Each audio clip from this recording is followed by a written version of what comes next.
اللہ اکبر اللہ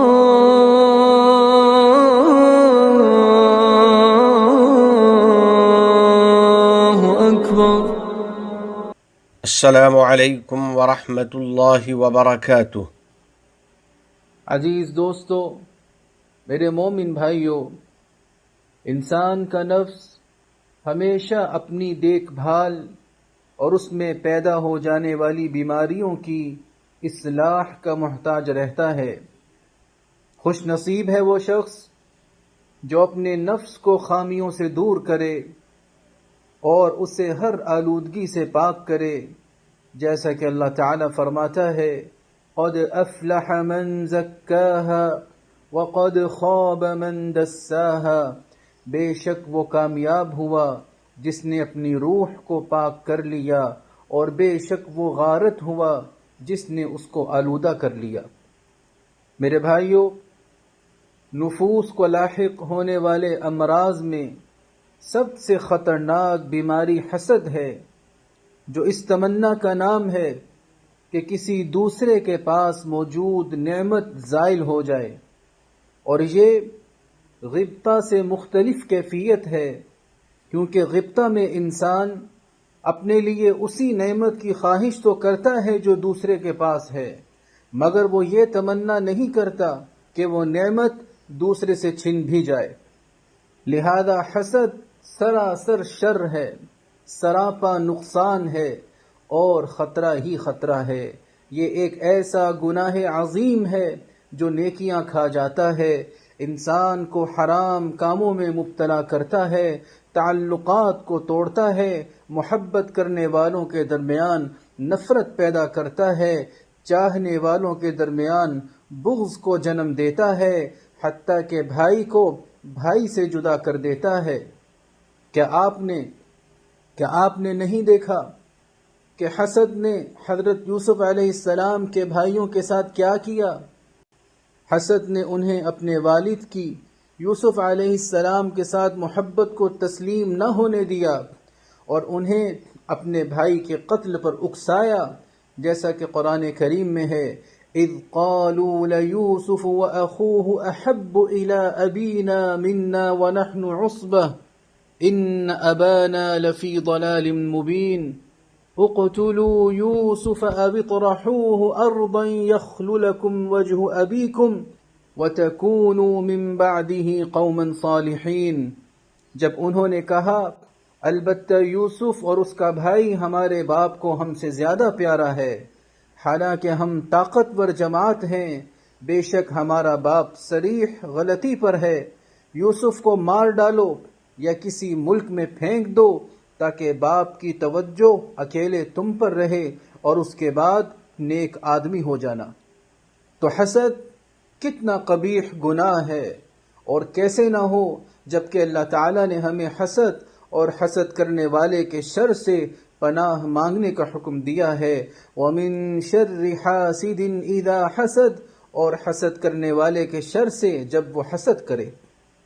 اور نبی کریم صاحب خلق عظیم صلی اللہ علیہ وسلم نے ہمیں حسد سے روکا اور فرمایا لا تحاسدوا، آپس میں حسد نہ کرو، اور مزید فرمایا لا يزال الناس بخیر ما لم يتحاسدوا، لوگ خیر پر رہیں گے جب تک وہ حسد نہ کریں۔ اسی طرح حکماء، علماء، اتقیاء نے بھی ہمیشہ حسد سے بچنے کی تاکید کی ہے۔ ابن مسعود رضی اللہ تعالی عنہ نے فرمایا اللہ کی نعمتوں سے دشمنی نہ کرو۔ ان سے پوچھا گیا اللہ کی نعمتوں سے دشمنی کون کرتا ہے؟ انہوں نے کہا وہ لوگ یحسدون الناس علی ما آتاہم اللہ من فضلہ، جو لوگوں سے حسد کرتے ہیں اس پر جو اللہ نے ان کو اپنے فضل سے دیا ہے۔ جی ہاں، اللہ کے بندوں پر اس کی نعمتوں کے دشمن وہی لوگ ہیں جو یہ تمنا لیے بیٹھے ہیں کہ اس کی مخلوقات سے نعمتیں چھین لی جائیں۔ اشحۃ علی الخیر، مال کے لالچی ہیں، وہ ہر احسان کو فراموش کر دیتے ہیں، ہر خوبصورتی میں قباحت تلاش کرتے ہیں، ہر اچھائی کو داغدار کر ڈالتے ہیں۔ ان کے حسد سے بھرے دل دوسروں کی کامیابیوں پر بے چین ہو جاتے ہیں تو وہ دوسروں کی کامیابیوں اور کارناموں کی قدر گھٹاتے نظر آتے ہیں۔ آپ دیکھیں گے کہ ایسے لوگ اپنے حسد کے سبب معاشرے کو اس کے مخلص اور دیانتدار افراد کی ذہانت سے فائدہ اٹھانے سے محروم کرنے کا سبب بنتے ہیں۔ اگر کسی پر نعمت ظاہر ہو تو اس سے حسد کرتے ہیں، اگر ان کا ساتھی ترقی کرے تو اسے ناپسند کرتے ہیں، اور اگر ان کا دوست کوئی امتیازی حیثیت حاصل کر لے تو اس سے بغض رکھتے ہیں۔ لہذا خبردار، حسد کو معمولی نہ سمجھیے، نہ جانے کتنی ہی نعمتیں اس کی وجہ سے چھن گئیں، کتنے ہی مفادات لا حاصل ہو گئے، اور کتنے ہی خاندان بکھر گئے۔ یہ سب ان لوگوں کے حسد کا نتیجہ ہے جو اپنے رب کی تقسیم پر ناراض ہیں اور دوسروں کے مال و اسباب پر نظر جمائے بیٹھے ہیں۔ اللہ کے بندو، عزیز بھائیو، نفس انسانی کو لاحق حسد کا علاج یہ ہے کہ انسان اللہ کے فیصلے اور تقدیر پر ایمان رکھے اور رزق کی تقسیم میں اس کے انصاف کو تسلیم کر لے۔ عزیزان محترم، اسی طرح اگر آپ کسی پر اللہ کی نعمتیں دیکھیں تو اس کے لیے مزید خیر و برکت کی دعا کریں۔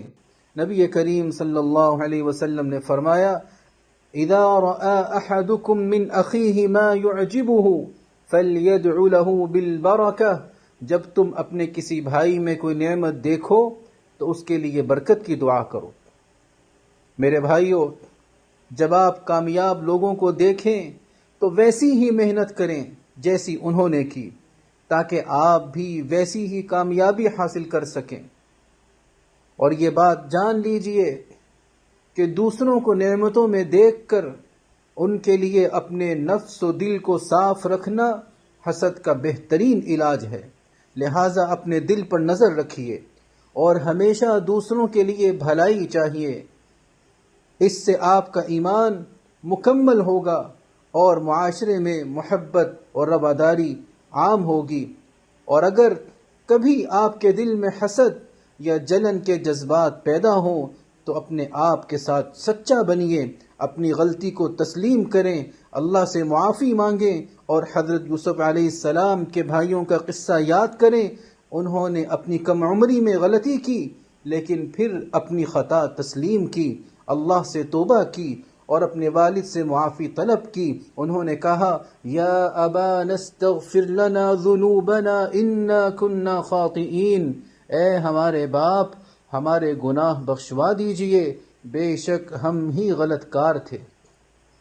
انہوں نے اپنے بھائی پر اللہ کے فضل کا اعتراف کیا اور کہا، تاللہ لقد آثرک اللہ علینا وَإِن كُنَّا لَخَاطِئِينَ، اللہ کی قسم، اللہ نے آپ کو ہم پر ترجیح دی ہے اور ہم یقیناً خطاوار تھے۔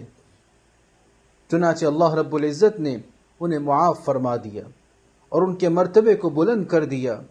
اللہ سے دعا ہے کہ اللہ ہمارے دلوں کو پاک کر دے، جو کچھ تو نے ہمیں عطا کیا ہے ہمیں اس پر راضی رہنے کی توفیق عطا فرما، ہمارے نفس، اہل و عیال اور مال کو محفوظ فرما، اور اے ہمارے رب ہمیں اپنے فرمان پر عمل پیرا ہونے کی توفیق عطا فرما۔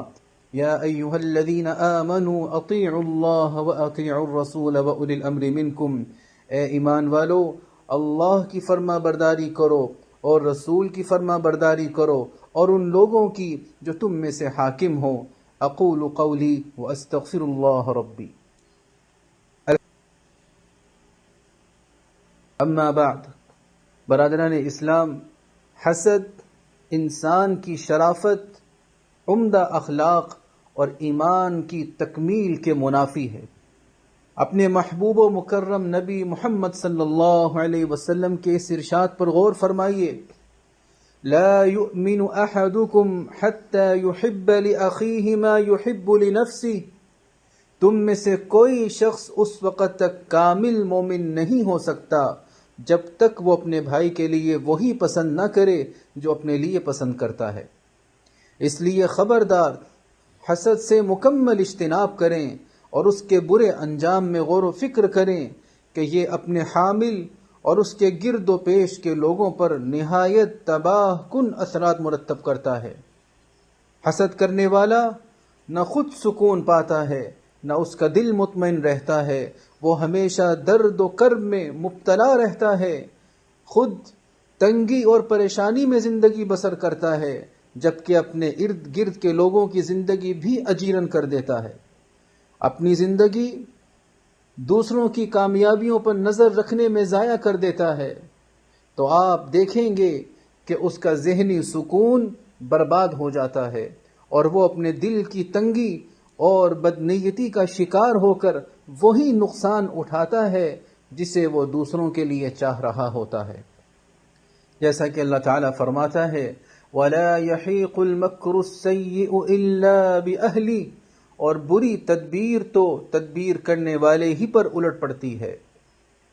لہذا میرے بھائیوں، اللہ کے بندو، حسد سے بچیں اور اس کے اسباب سے دور رہیں، چنانچہ اپنی نعمتوں پر گھمنڈ نہ کریں اور نہ ہی فخر و تکبر کے طور پر ان کی نمائش کریں، بلکہ اللہ کی دی ہوئی نعمتوں کو اس کے شکر اور دوسروں کے ساتھ احسان کا ذریعہ بنائیں۔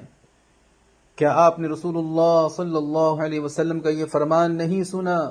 ان کل ذی نعمت محسود، ہر صاحب نعمت سے حسد کیا جاتا ہے، اور خبردار احتیاط کریں، کبھی بھی اپنا موازنہ دوسروں سے نہ کریں، اور ہرگز یہ نہ سوچیں کہ ان کی برتری آپ کی شان میں کمی کا باعث ہے۔ کیا آپ نے رب تعالیٰ کے اس فرمان پر غور نہیں کیا؟ وَلَا تَتَمَنَّوْا مَا فَضَّلَ اللَّهُ بِهِ بَعْضَكُمْ عَلَى بَعْضٍ، اور مت ہوس کرو اس فضیلت میں جو اللہ نے بعض کو بعض پر دی ہے۔ اور ایک جگہ فرمایا وَاسْأَلُوا اللَّهَ مِن فَضْلِهِ، اور اللہ سے اس کا فضل مانگو تاکہ آپ اپنی دنیا میں خوشحال اور آخرت میں کامیابی سے ہمکنار ہو جائیں۔ قائدین کو راستی کی توفیق عطا فرمائے اور اس کے عوام اور یہاں مقیم افراد کو کامیابی اور سعادت مندی عطا فرمائے۔ الہ العالمین اپنے احکام اور نبی کریم صلی اللہ علیہ وسلم کی سنتوں سے محبت نصیب فرما اور ان پر عمل آسان فرما۔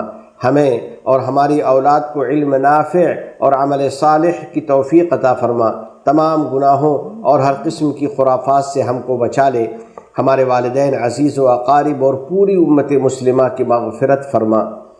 ہمارے تمام مرحومین کو جنت الفردوس میں جگہ عطا فرما۔ ہم پر باران رحمت نازل فرما۔